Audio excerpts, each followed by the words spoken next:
All right, guys, so 5 of the most common mistakes that I see people make in real estate.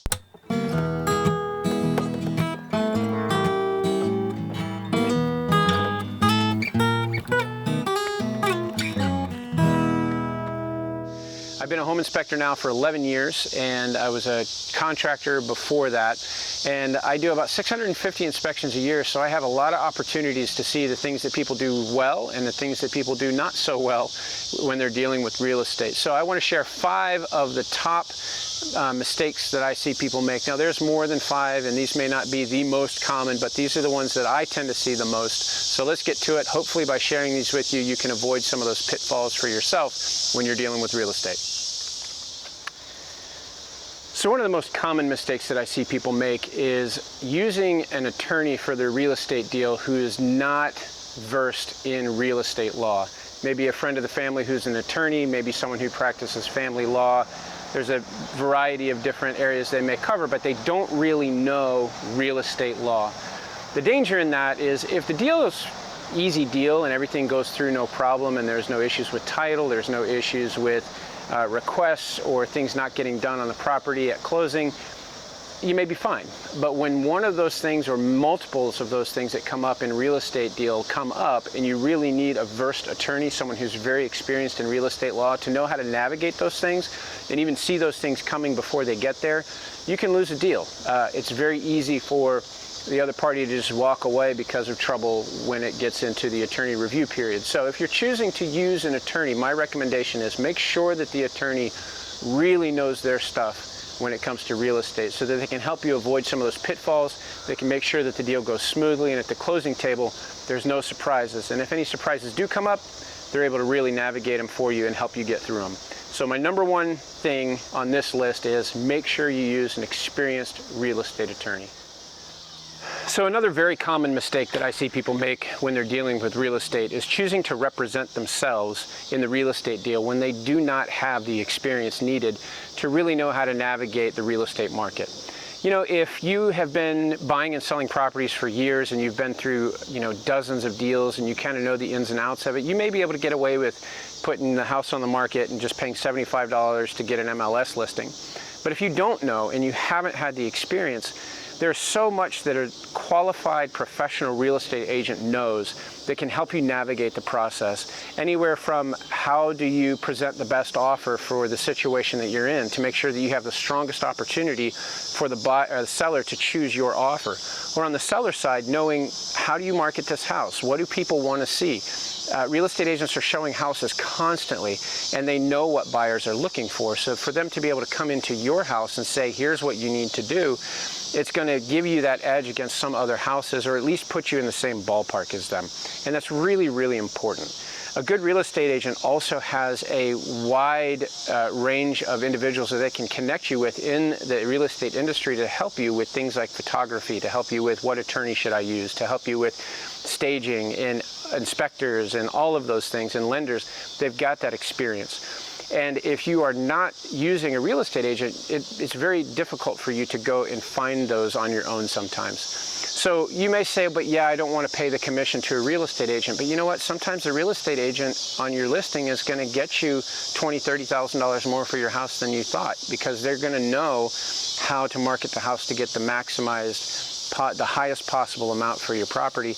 The other thing is they're going to know how to help you navigate through choosing the right buyers or choosing the right house if you're a buyer. So my recommendation is absolutely if you're not experienced, use a licensed, qualified real estate professional to help you with the purchase or the sale of your house, at least until you've gotten enough into real estate to where you kind of know how to navigate those things. But even then, I personally would still use a real estate agent on all of my deals. So that's one of the most common mistakes that I see, and I see people have deals fall apart all the time because they're trying to represent themselves or they don't get as much as they possibly could because they didn't have an agent come in and help them. And no agents sponsor me, so this is just coming from me. This is my experience, what I feel like I've seen in the past. This is probably number 2, the thing that will cause people some of the most strife when they're doing the real estate industry. So third thing on my list, and this is something that usually happens after the deal's all closed. And that is you pay a home inspector to come out. They're there for 2 to 4 hours. You pay them anywhere from $350 to $600. They go through and they point out everything on the property that needs to have work done to it. Downspout extensions, GFCI outlets that need to be replaced or repaired, safety issues, foundation cracks that need to be sealed. There's a plethora of things that we find when we're out on inspection. And unfortunately, oftentimes buyers get that list, they get that report, and they don't fix the things that we recommend. So the third most common mistake that I see people make is not taking care of the items that are recommended by the home inspector when we give you that report. We'll itemize it. We'll tell you which ones are most important. This needs to happen first. Make sure this gets done within 6 months. This should be, on your radar for a year from now. Here's some regular maintenance things. Take those lists and knock them out. Do them. By spending a little bit now, you're going to save yourself a lot of money in the future. That's one of the reasons why you get a home inspection, so you know the true condition of the house as we're able to see it, so that we can give you the input and advice that you need to make sure that you keep that house in good shape and save you money in the future. So if a home inspector says that roof needs to be done in a year or two, get it done in a year or two. Don't wait 5-6 years to where you got leaking into the roof structure, and now you have to replace a bunch of sheeting, and you've got mold in the attic space, and you've got other issues up there. Take care of it in the time that we're giving you that it needs to be taken care of. That's why we're there. We're there for your best interest. We don't serve anyone in the deal except for you. So when we give you that list, take care of it. That's probably one of the biggest things that people make a mistake with, is not taking care of that list. So knock that list out as quickly as you can when you get it. So another very, very common mistake that I see buyers make specifically is they will go to look at a house, fall in love with it, put an offer in, win the offer, super excited. They start planning their life in the house. I get there for inspection and I find some real issues with the property. And what happens is they've already lived their dream life in this house in their mind, and they look at the report findings with rose-colored glasses.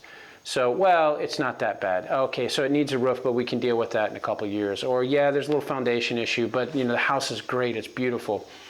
And what happens is rather than going and getting the information that they need to get to know exactly how much this is going to cost them, they just kind of breeze past it. But if you need a roof, you really should know, is this going to be an $8,000 roof or an $18,000 roof? If an inspector writes up that there's some significant electrical issues, you need to know, is this going to be $3,000 or is it going to be $15,000? Those differences are not out of the realm of possibility. And what happens is they'll get into the house, they live there 6 months, a year, and then these problems come to roost. The lack of a sump pump floods the basement, or a bad drain tile potential actually happens, and now you get sewer backup into your house. And those become very, very real things that you have to deal with. And because you didn't take the inspection report and look at it very objectively because you were in love with the house, then you have all these problems that you have to deal with, sometimes for years to come. And I've seen that personally with some of my clients.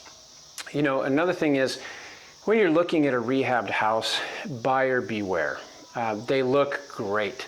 These rehabbers are very, very good at making a place look nice. They redo a kitchen, they redo some bathrooms, they put some flooring in, new cabinets, it all looks really nice. They paint everything up gray and white. It looks nice and clean. But what they've done in many situations is they've covered up all of these issues, but you've fallen in love with the house because it looks so nice on the outside, but the bones are rotting away. And you have significant foundation issues, or you have issues in attic spaces, or plumbing is incorrect, or electrical is incorrect.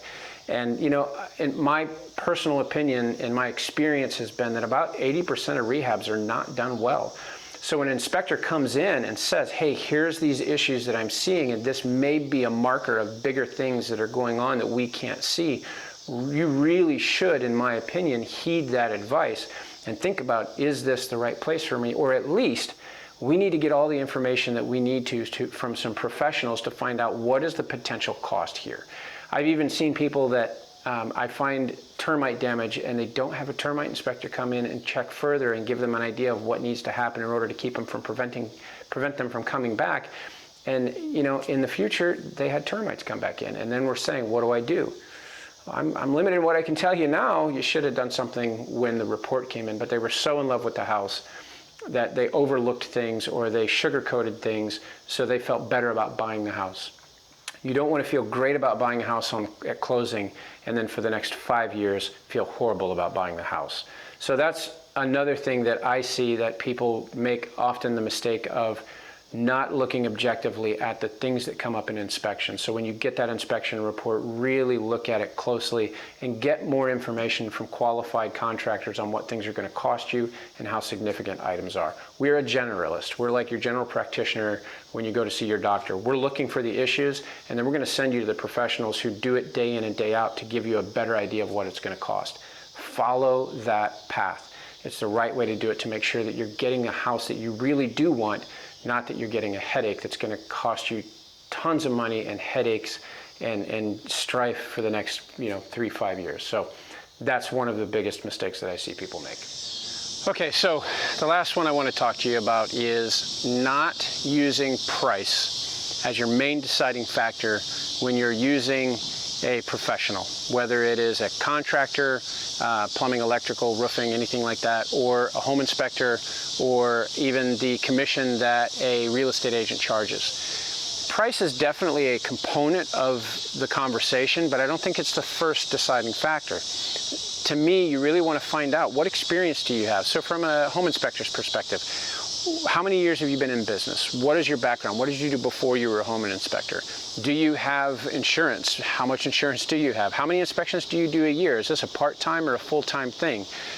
Those are really important questions, far ahead of price. I mean, the price difference between an inspection might be from one guy to another $100, maybe $150. This is a property that you're going to be spending $200,000 to $1 million, $200,000 to $1 million on, but you're going to go with the lower priced guy by $150? It doesn't make sense. That's the last thing I want to make sure that is in line. I'm going to ask all the questions about experience, about what they do, about how they do it, about can I walk the inspection with you, about what do your inspection reports look like. All of those things are so much more important than price. When you look at, you're talking about $100, maybe $150 difference on an inspection. That's the last thing. Now, it can't be outrageous. I mean, obviously, if someone's charging $400 more than they should be, don't use them. But don't go by the lowest bidder when it comes to those things, because you get what you pay for. And that has been my experience. So when I get a phone call and they say, yeah, I want to know a price on this inspection, I know that there's probably a pretty good chance I'm not going to get it, and I'm fine with that because they're looking for the lowest bidder. I'm not going to move my prices down. My prices are competitive. They're at the middle of the road, and I stand behind the work that I do. I'm one of the top rated inspectors where I'm at. Those are the inspectors you want to look for no matter where you're at. Make sure that they're qualified, make sure that they're good at their job, and then make sure that the price is in line with where it should be. That's a common mistake that I see people make, whether it's with inspectors or contractors. They're looking for a deal. They're looking for the hookup. And the hookup's not always the thing that's going to be the best for you or save you money in the long run. So make sure that you're getting good, qualified people. Make price a component of the discussion, but not the whole discussion.